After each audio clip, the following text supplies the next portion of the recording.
Hello and welcome back to Ottoman Empire Podcast. I'm Frank, your host. Please feel free to email me for feedback on these episodes. There's a link in the show notes. The very best way to support the Ottoman Empire Podcast is by signing up on my Patreon. There are 2 tiers available, and they start at just $3 a month. You'll get exclusive Patreon-only content, early access to episodes, and so much more. Before jumping into the show, I would like to bring to your attention Lori. She is the creator of Her Half of History, a wonderful podcast about women throughout time history. I started listening to it, and right now I believe I'm on up to episode 40. It's a really intriguing podcast, and I invite you to check it out. Also, Lori was kind enough to head on over to OttomanEmpirePodcast.com and actually author an article for us. You can find a link in the show notes below. Thank you.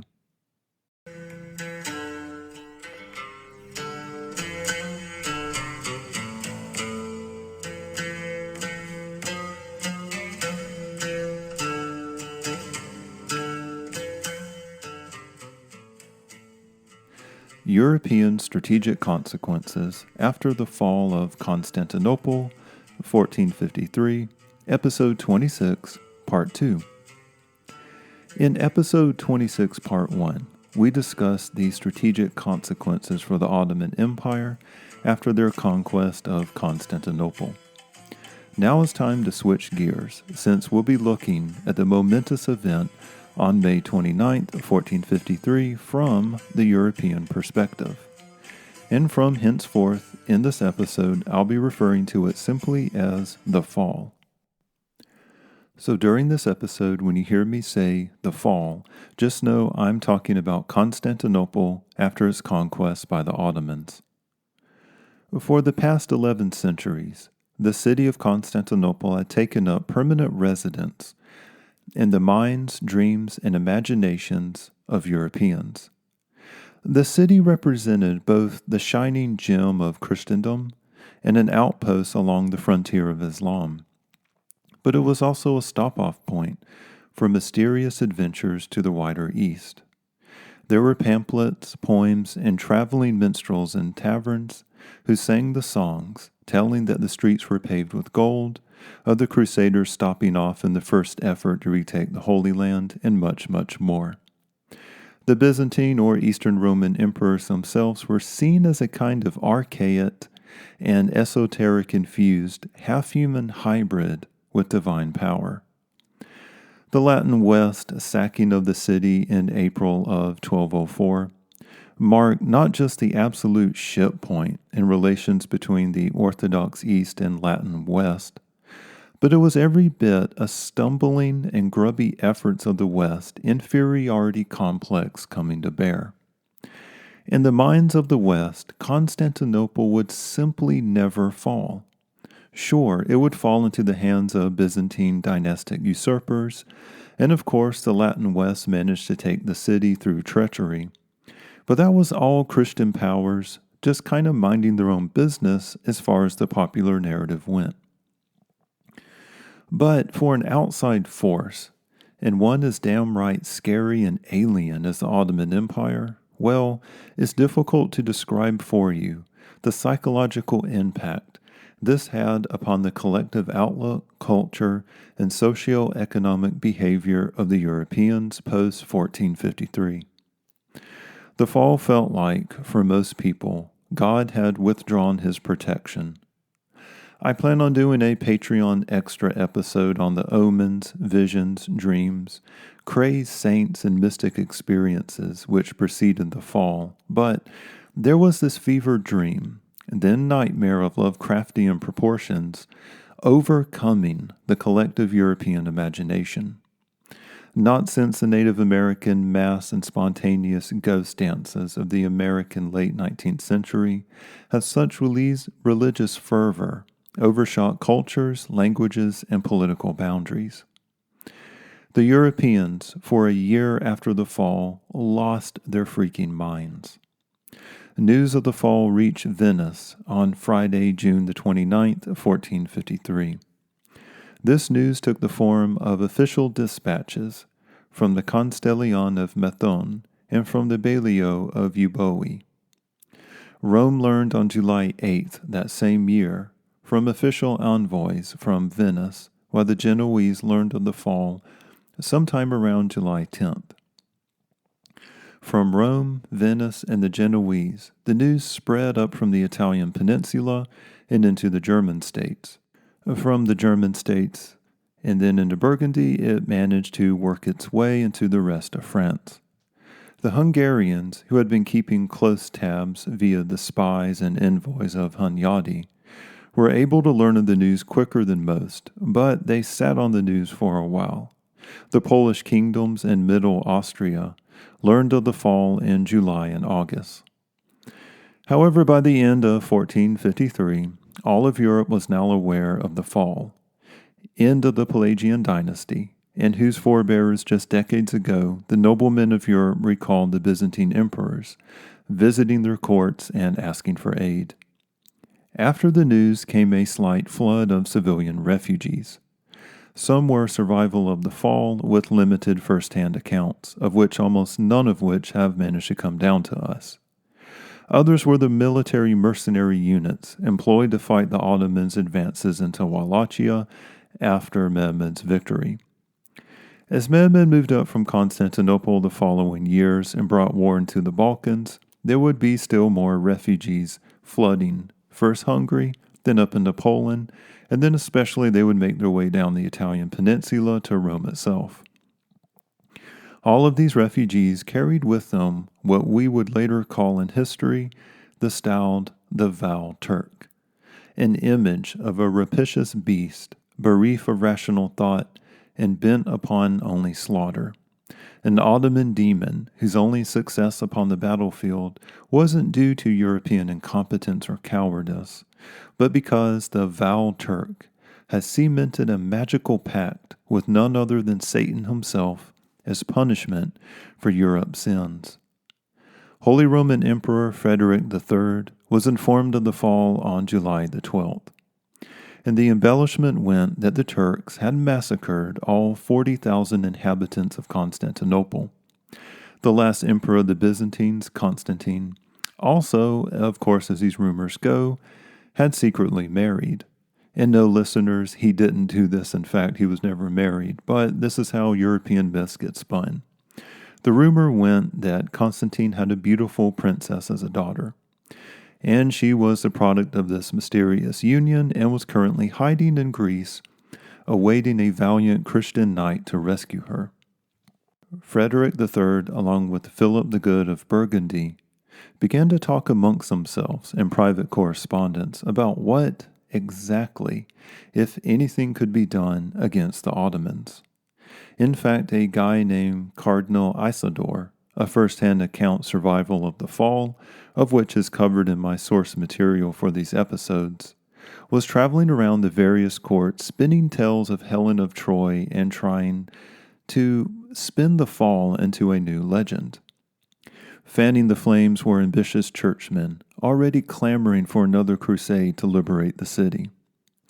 Philip the Good of Burgundy wasted no time and created an order called the Golden Fleece, and in a dramatic ceremony, his knights took the oath of the pheasant and pledged holy war against the Ottoman Empire, in much the same vein as the order of Vlad Dracula III joined the Order of the Dragon. All over Europe, the grief was giving way to nightmares of an Ottoman advance through the Balkans and into Central and then Western Europe. There was still a sizable and threatening grouping of Muslim territories in Spain. The 700s Umayyad Muslim Caliphate invasion of France was still talked about in poem and song and preached about during Mass. Now it seemed like the grief, nightmares were turning into fancy. Off to the sidelines and remaining very, very quiet were the Venetians. They were notably absent from the courts of Burgundy, France, the Holy Roman Empire, and down in Rome where the fires for another crusade were burning. more than anyone, save probably the Hungarians. The Venetians had a firmer grasp upon the strategic and tactical situation on the ground than the rest of Europe. They had fought with, traded with, signed treaties with, helped defend Constantinople, and now were left with two very grim facts about the Ottoman Empire.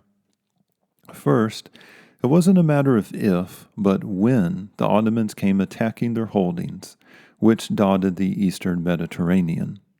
They still had the island of Rhodes and many other important trading outposts, all of which they knew they would have a hell of a time defending when the powerful Ottomans came a-knocking. Second, the Ottomans would be advancing up the Balkans. Maybe not today, maybe not tomorrow, maybe not next month, but a general advance was to be expected. This would mean that the Ottomans would control more and more coastline, and also a bunch of outposts along the Adrian Sea.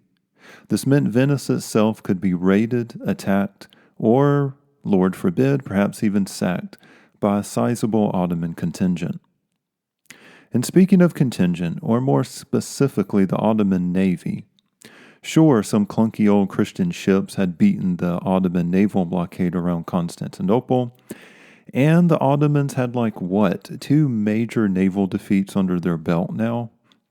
Yet, despite of these defeats, or maybe it was because of them, the Venetians observed the Ottomans rebounded their navy each time. And each time they came back from a defeat, their navy had this bad habit of getting bigger and badder than before. Now, with the fall and the control of the Silk Road, this meant the Ottomans were about to get stinking rich.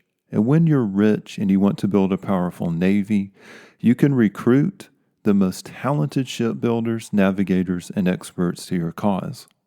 Yep, so things were looking pretty grim from the Venetian side of things. The Venetians then stayed out of the many discussions among the Europeans for another crusade. Let the folly fall on someone else's shoulders, so the reasoning went. Instead, Venetian envoys put feelers out to Mehmed II, this new conqueror of Constantinople. They wanted to see what kind of mood he would be in to renew the peace treaty they had signed with the Sultan back in 1451. If you recall this treaty in my previous episode, it was basically an agreement between the Ottomans and Venetians to let Venetian ships sail without being harassed across the Turkish Straits going to and from the Black Sea, and generally able to conduct trade, all for a small sum of protection money to be paid directly to the Sultan. Mehmed, luckily for the Venetians, was in a really good mood that summer of 1453, and he was also interested in keeping the Venetians sidelined for the moment, because he was thinking about building up his navy. He happily, therefore, signed their requested treaty. All of this the Venetians preferred to keep quiet and not really tell their European friends and allies. Venice, however, wasn't the only power taking a hard-boiled egg approach to the fall either. Twiddling their thumbs was Portugal, already shut out of lots of trade in the Mediterranean, thanks to the erstwhile friends, the Genoese and the Venetians. They began throwing around the idea of, maybe finding a different maritime-based route of getting to India. And what if Portugal managed to circumvent the whole Ottomans and their Christian competitors in the region altogether? Realizing what the Portuguese were up to, Venice didn't want to be left out of the game. And pretty soon, you had a slew of European maritime powers beginning to finance expeditions that could explore a possible passage around the Ottoman Empire. And thus we have born the Age of Exploration, getting off to a sputtering start in 1453 through 1460, but it was a start nonetheless, and a direct consequence of the fall of Constantinople. From 1453, if we fast forward our time machine 39 years, we will find a man by the name of Christopher Columbus, and bam, you have the discovery of the North American continent. In part 1 of this episode, I talked about some myths that surrounded the Ottoman conquest of Constantinople, namely the atrocities committed by Ottoman troops. And while we explored the fact that atrocities did happen, they most likely didn't happen on the massive scale that YouTube videos love to talk about. Another myth of the fall of Constantinople from the European side is this lingering idea, a myth, if you will, and I would like to bust this right now, that the fall of Constantinople resulted in the Renaissance in Europe, or at the very least, its beginning. The argument goes kind of like this. A bunch of Byzantine refugees fled the capital after the fall. These refugees were composed of philosophers, a superb educated class, and they would later kind of fan out into the major cities of Europe. And tucked underneath their arms were Socrates, Plato, Aristotle, math, physics, and medicine. And thus we have the beginnings of the Renaissance. Now I know that I am given a criminal argument or a straw man of this view, but I just want to address this. This is not the case at all. First of all, there were very, very few people from the Eastern Roman state which made it directly out of Constantinople. Most of the refugees who were fleeing were very poor and ignorant kind of folk. They definitely didn't have Socrates tucked under their arms. Plus, most of the writings and intellectual books, they were either captured, sold, or destroyed by the Ottomans. So very, very few texts directly made it from the Byzantine Empire to the West, at least in any kind of meaningful form. Instead, here's what most historians think happened. With the ascension of the Ottoman Empire in the Eastern Mediterranean and their absolute monopoly over the trade routes, you suddenly had other Islamic powers, such as located in Egypt, North Africa, Syria, and Persia, began trading a bunch of books about, you guessed it, Socrates, Aristotle, and philosophy, math, and science. It was through this Islamic trade that Europe was able to really kind of get the Renaissance kick-started. And that, too, is a bastardization of that argument. I just didn't want to get too far into it. So, with that thrown out there, thank you for listening. When we pick up next, we're going to get into the military campaigns of Mehmed II, and we're going to get back into the regular progression of the Ottomans. I'm looking forward to it, and I hope you are too. Thank you.